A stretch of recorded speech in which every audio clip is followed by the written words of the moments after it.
100%।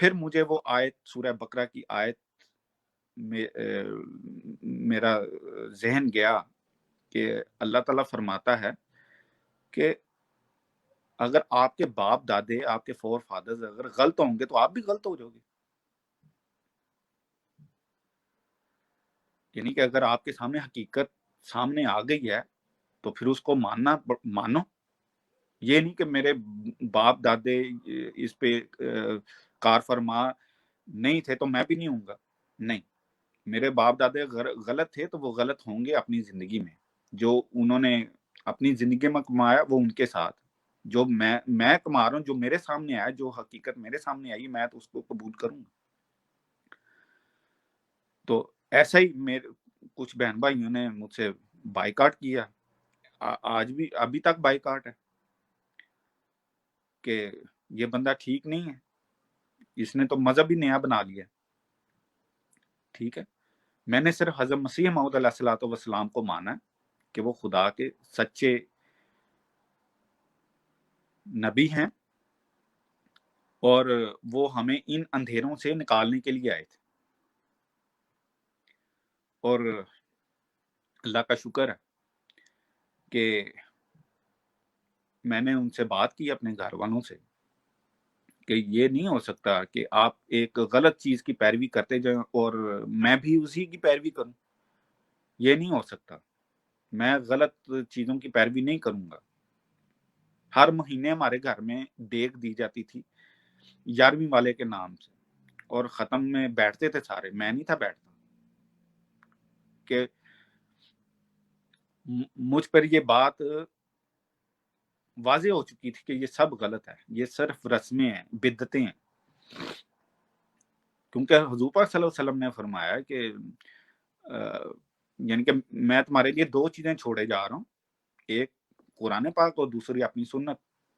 خدا تعالیٰ بھی قرآن میں فرماتا ہے کہ لقد کان فی رسول اللہ فی اسوۃ حسنہ، کہ تمہاری زندگیوں میں بہترین نمونہ جو ہے حضور پاک صلی اللہ علیہ وسلم کی ہی زندگی ہے.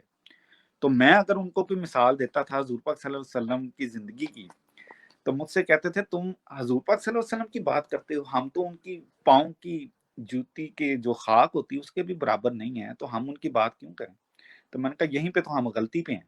تو ہم ان کی زندگی کی بات کیوں نہ کریں؟ ہم ان کی زندگی کی بات ہی کریں گے، کیونکہ اللہ تعالیٰ نے فرمایا کہ جو بھی مثال دینی ہے وہ حضور پاک صلی اللہ علیہ وسلم کی ہی زندگی کی مثال دے. بہرحال یہ سلسلہ چلتا رہا. اللہ تعالیٰ ہر گرہ کھولتا چلا گیا. اب بات تھی کہ میں دل میں یہ کہتا تھا کہ شوکت صاحب پہل کریں. شوکت صاحب اپنے دل میں یہ کہتے تھے کہ جمیل صاحب پہل کریں. بہرحال ہمارا دل کشادہ ہو گیا، یعنی کہ تسلی پا گیا. قرآن کریم سے جو بھی ہم نے سیکھا وہ صرف قرآن پاک کی تعلیم سے سیکھا. کچھ حدیثیں بھی تھیں حضور پاک صلی اللہ علیہ وسلم کی، جیسے وہ سورج و چاند گرہن کی جو حدیث ہے حضور پاک صلی اللہ علیہ وسلم کی کہ جب مسیح موعود علیہ الصلوۃ والسلام دعویٰ کرے گا تو رمضان کا مہینے میں گرہن لگے گا. سورج کو بھی اور ڈیٹیں بھی بتا دیں کہ سورج کو فلاں دن لگے گا اور چاند کو فلاں دن لگے گا. تو یہ پیشن گوئی جو تھی، یہ حدیث جو تھی، یہ بھی اس کی بھی تحقیق کی اللہ کے فضل سے، وہ بھی پوری ہوئی. حضرت مسیح موعود علیہ الصلوۃ والسلام نے جب دعویٰ کیا تو سورج چاند کو گرہن لگے گا، تو وہ لگا تھا. تو اللہ کے شکر ہے کہ دنیا کے 2 حصے ہیں، یعنی کہ ایک ویسٹرن کنٹریز ہیں، ایک ایسٹرن کنٹریز ہیں. تو مشرق میں علیحدہ لگا تھا اور مغرب میں علیحدہ لگا تھا، کیونکہ جب ادھر کینیڈا وغیرہ میں سورج نکلا ہو تو ادھر پاکستان ہندوستان میں رات ہوتی ہے. تو اگر ادھر سورج گرہن لگے گا تو ادھر تو رات ہوگی، ادھر تو نظر نہیں آئے گا. تو خدا تعالیٰ نے یہ نظارہ 2 مرتبہ دکھایا. برحال ہم اس تحقیق سے قرآن پاک نے جو ہمیں کھول کھول کر بتایا اس پر ہم بہت خوش تھے. پھر میں نے کہا کہ اللہ تعالیٰ کا بہت فضل ہے، شکر اللہ تعالیٰ کا. خالد صاحب بھی ہم سے کافی خوش تھے. تو اب پھل پک چکے تھے تو بیعت ہم نے نہیں تھی کی. تو ایک دن رمضان تھا 93 کا جو رمضان تھا، وہ میں تو اعتکاف پہ نہیں بیٹھا. شوکت جو ہے وہ اپنی مسجد میں بیٹھ گیا. اس کے ساتھ گھر کے ساتھ جو تھا نا بالکل دیواریں ایسے ملی ہوئی تھی مسجد کے ساتھ، وہ اپنی مسجد میں اعتکاف بیٹھ گیا. اور خالد صاحب جو تھے وہ دارالذکر میں اعتکاف بیٹھ گئے اور میں اعتکاف نہیں بیٹھ سکا. تو میں کبھی شوکت کے پاس آتا ملاقات کے لیے، کیونکہ موقفین جو ہیں ایک آدھی مرتبہ دن میں ملاقات ہو سکتی، دعا کے لیے بندہ کہہ سکتا ہے، لکھ کے بھی ان کو دے سکتا ہے. تو خالد صاحب نے کچھ دعائیں ہمیں بتائیں، جیسے ربنا افتح بیننا و بین قومنا بالحق وانت خیر الفاتحین، کہ شوکت صاحب سے کہیں اور آپ بھی یہ دعا ضرور پڑھو کہ اللہ تعالیٰ ہمارے درمیان ہماری قوم کے درمیان سچا فیصلہ فرما دے، بے شک تو سب سے بہتر فیصلہ کرنے والا ہے، اور جھوٹوں اور جو صالح ہیں ان کے درمیان فرق کر کے دکھلا دے. ایسی بہت سی آیات تھیں، دعائیں تھیں جو انہوں نے ہمیں کہا درود شریف بہت زیادہ پڑھو. تو اس کا یہ اثر ہوا کہ شوکت صاحب کو خواب آیا کہ کپڑے بدل لو. تو ہمارے دل تو پہلے ہی مطمئن ہو چکے تھے. تو جی اعتکاف ختم ہو گیا، ماشاءاللہ دعائیں کافی کی ہیں ہم نے. تو عید شوکت صاحب نے اپنی مسجد میں پڑھی، خالد صاحب نے اپنی مسجد میں پڑھی، میں نے اپنی مسجد میں پڑھ لی نماز. میں نے کہا چلو ابھی تو بیعت نہیں کی، جب بیعت ہوگی تو پھر دیکھیں گے. تو شوکت صاحب نماز پڑھتے ساری میری طرف آ گیا پیدل ہی. تو میں نے اوپر سے دیکھا کہ شوکت صاحب آ گئے ہیں، اوپر والی منزل سے شیڈ سے میں نے دیکھا کہ شوکت صاحب آئے ہیں. تو وہی بات ہو گئی کہ میں کہتا تھا کہ شوکت صاحب پہل کریں، شوکت صاحب کہتے ہیں جمیل صاحب پہل کریں. اس نے کہا کہ آؤ چلیں، خالد صاحب کی طرف چلیں، آج کوئی نہ کوئی فیصلہ. میں نے کہا چلو ٹھیک ہے چلتے ہیں. جناب ہم دونوں پیدل ہی ادھر چلے گئے. تو ابھی گیٹ پہ پہنچے ہیں تو خالد صاحب ادھر نماز پڑھ کے آ رہے تھے، کیونکہ ان کی نماز تھوڑی سی لیٹ ہوتی تھی، ہماری جلدی ہو جاتی تھی ہماری غیر احمدیوں کی مسجدوں میں. تو وہ گیٹ پر ہم تینوں اکٹھے ہو گئے. تو ہم نے پھر خالد صاحب سے کہا خالد صاحب جو کوئی فارم وغیرہ فل اپ کروانے ہیں وہ کروا لیں آپ، ہم تو دل سے احمدی ہو چکے ہیں. تو ماشاءاللہ پھر ہم اندر بیٹھے اور شرائط بیعت انہوں نے پڑھ کے بتائی ہمیں، اور ہم نے حضرت مسیح موعود علیہ الصلوۃ والسلام کو ہم نے عید الفطر والے دن ہم نے ان کے خالد صاحب کے تھرو ہم نے حضرت مسیح موعود کی جماعت میں ہم نے انٹری لی، بیعت کی، اور الحمدللہ اللہ کے فضل سے ماشاءاللہ آج تک ہم اس پہ قائم ہیں. تو اس کے بعد بھی پھر کافی معاملات ہمارے چلتے رہے ہیں فیملیز کے ساتھ. تو اللہ کا شکر، اللہ تعالیٰ جب خدا تعالیٰ کے فرستادہ کو مانے تو اللہ تعالیٰ ہمت دیتا ہے کہ بندے کی کوئی اوقات نہیں ہے کہ وہ ان تکلیفوں کو برداشت کر سکے. جیسا کہ حضرت بلال رضی اللہ تعالیٰ عنہ کے بارے میں آپ جانتے ہیں کہ ان کو گرم ریت پہ لٹایا جاتا تھا اور ان کی کمر پہ بھاری پتھر رکھ دیے جاتے تھے. تو ان کا کیا تھا، ان کو خدا تعالیٰ کا سہارا تھا، خدا تعالیٰ کا فضل تھا، خدا تعالیٰ کا فضل تھا جو ان کے ساتھ تھا. تو ہمیں تو اتنی تکلیفوں کا سامنا نہیں کرنا پڑا، لیکن جو بھی تکلیفیں وغیرہ آئیں وہ اللہ کا ہم اس پہ شکر ادا کرتے ہیں کہ اللہ تعالیٰ نے ہمارا بہت ساتھ دیا. تو اس کے بعد پھر فضلوں کی بہت زیادہ بارش ہوئی ہم پہ. بس وہ کہتے ہیں نا کہ یہ سراسر اللہ تعالیٰ کا فضل و احسان تھا کہ ہم اس جماعت میں شامل ہو گئے. یہ ہماری ضرورت تھی کہ ہم نے وقت کے امام کو ماننا تھا. وہ ہم نے مان لیا اور آج ہم اس پہ قائم ہیں اور ہماری اولادیں بھی اس پہ قائم ہیں. اللہ کا شکر ہے کہ جو پودا خالد صاحب نے لگایا تھا وہ اب تناور درخت کی شکل اختیار کر چکا ہوا ہے. ہماری آنے والی جو نسلیں ہیں وہ بھی یاد کریں گی کہ ہمارا فلاں ہوتا تھا بڑا، انہوں نے حضرت مسیح موعود علیہ الصلوۃ والسلام کے ہاتھ پہ بیعت کی تھی اور آج ہم اس کا ثمر کھا رہے ہیں. اللہ کا بڑا احسان ہے، شکر ہے کہ اللہ تعالیٰ نے مجھے بھی اولاد نرینہ سے نوازا ہے، شوکت صاحب کو بھی اولاد نرینہ سے نوازا ہے، اور یہ سلسلہ الحمدللہ آگے بڑھتا چلا جائے گا. یہ میری دعا ہے. تو ناظرین سے میری یہ التجا ہے کہ جیسے اس ناچیز نے قرآن کو پڑھا، میری یہ درخواست ہے کہ کسی جھوٹے میں اور سچے میں تمیز کرنی ہو تو صرف ایک یک طرفہ فیصلہ نہ کرے، دونوں کی بات سنیں. اور ہم اس بات کو اپنے ذہن میں رکھیے کہ حضور پاک صلی اللہ علیہ وسلم کے کیا ارشادات ہیں کہ بحث و مباحثہ کیسا ہونا چاہیے، تحقیق کیسی ہونی چاہیے.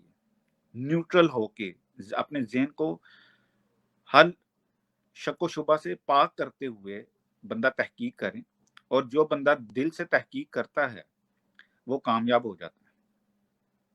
ہمارے پولیس کو دیکھ لیں کہ جب وہ دل سے کسی چیز کو کرتے ہیں بلا کسی امتیاز کے تو وہ کامیاب ہو جاتے ہیں، وہ مجرم کو پکڑ لیتے ہیں.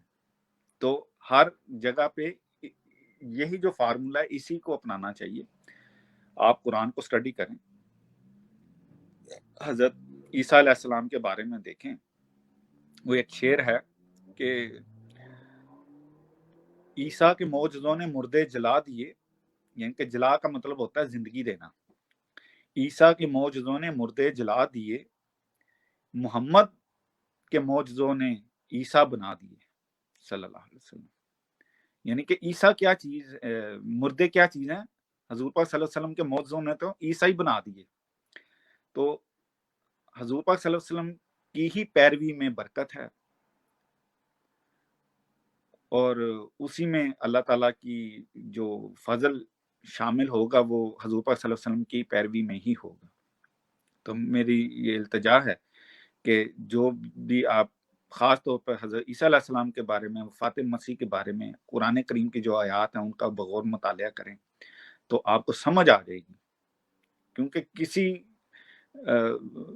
جسم عنصری کے ساتھ آپ اوپر جا ہی نہیں سکتے. جیسا کہ حضرت محمد صلی اللہ علیہ وسلم سے کفار نے کہا کہ آپ ہمارے سامنے بھی اوپر چلے جاؤ، ٹھیک ہے، اور وہاں سے کتاب لے کے آؤ تو ہم پھر بھی نہیں مانیں گے. تو اللہ تعالیٰ اس کا جواب دیتا ہے کہ ان سے کہہ دو کہ میرا خدا جو ہے وہ ان چیزوں سے پاک ہے. جیسا کہ وہ طائف کا واقعہ ہے کہ حضور پاک صلی اللہ علیہ وسلم کو اتنا مارا گیا، اتنے پتھر برسائے گئے ان پہ کہ جوتی تک خون چلا گیا، جوتی ان کی خون سے بھر گئی تھی، اتنا مارا گیا. تو اس وقت خدا تعالیٰ کی رحمت نے جوش نہیں مارا کہ ان کو زندہ آسمانوں کی طرف کھینچ لیتا. یہ حضرت عیسیٰ علیہ السلام ہمارے لیے محترم ہیں، ہم ان کی ویسے ہی عزت کرتے ہیں جیسے کہ دوسرے انبیاء کی کرتے ہیں، اور اس چیز کو مانتے ہیں کہ جب تک ہم سارے انبیاء کو ان کی عزت کے لحاظ سے نہیں مانیں گے تو ہمارا ایمان مکمل نہیں ہو سکتا. ٹھیک ہے. تو عیسیٰ علیہ السلام کو جب صلیب پہ لٹکایا گیا تو اللہ تعالیٰ کی رحمت اس وقت زیادہ جوش میں آ گئی تھی کہ ان کو دوبارہ ان کو آسمانوں کی طرف اٹھا لیا. یہ کیسے ہو سکتا ہے؟ کہ حضور پاک صلی اللہ علیہ وسلم کی باری آئی تو حضور پاک اللہ تعالیٰ کی رحمت نے جوش نہیں مارا، تو حضرت عیسیٰ علیہ السلام کے بارے میں زیادہ جوش تھا اللہ تعالیٰ نے کہ ان کو اوپر اٹھا لیا. تو یہ باتیں ذہن میں رکھیں، بہت ضروری ہیں یہ آپ کے. جو اللہ تعالیٰ آپ کو اگر کوئی راستہ دکھانا چاہتا ہے تو اس کو نیوٹرل مائنڈ ہو کے دیکھنا چاہیے کہ حضور پاک صلی اللہ علیہ وسلم نے کیا فرمایا. اگر یہ ہمارے حاج بند کر دیں، ہمیں کلمہ پڑھنے کی اجازت نہ دیں، تو یہ تو کافروں کے کام ہے.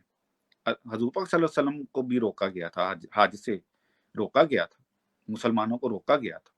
تو وہ کون لوگ تھے جنہوں نے ان کو روکا؟ وہ کافر تھے. تو ہم کسی کو کافر نہیں کہتے، لیکن یہ اپنی حرکتوں سے یہ بیان کرتے ہیں، وضاحت دیتے ہیں کہ ہم وہی لوگ ہیں. تو اللہ تعالیٰ ہمیں سب کو اس بات کی توفیق دے کہ وہ جو حضرت مسیح موعود علیہ الصلوۃ والسلام صحیح معنوں میں ان کی اطاعت اور ان کو ماننے کی ہمیں توفیق دے. ٹھیک ہے، السلام علیکم ورحمۃ اللہ وبرکاتہ. جزاک اللہ جمیل صاحب، بہت آپ نے آج ہمیں ایمان افروز واقعہ سنایا ہے. آخر میں یہی ہم دعا کرتے ہیں کہ جو مخالفین ہیں اللہ ان کو بھی توفیق دے کہ وہ حضرت مسیح موعود علیہ السلام کی کتب کا مطالعہ کریں اور ان کو بھی اللہ تعالیٰ ہدایت دے. جزاک اللہ جمیل صاحب، بہت بہت شکریہ، آج آپ نے ہمیں ٹائم دیا. جی جزاک اللہ. If you have not yet subscribed, make sure to subscribe and click on the bell icon so you can get notifications for every new video. Also make sure to like and comment on the video and follow on Twitter and Instagram.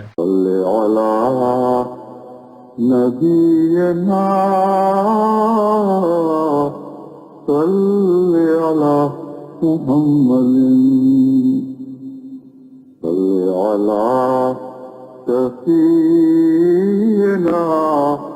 صل على محمد.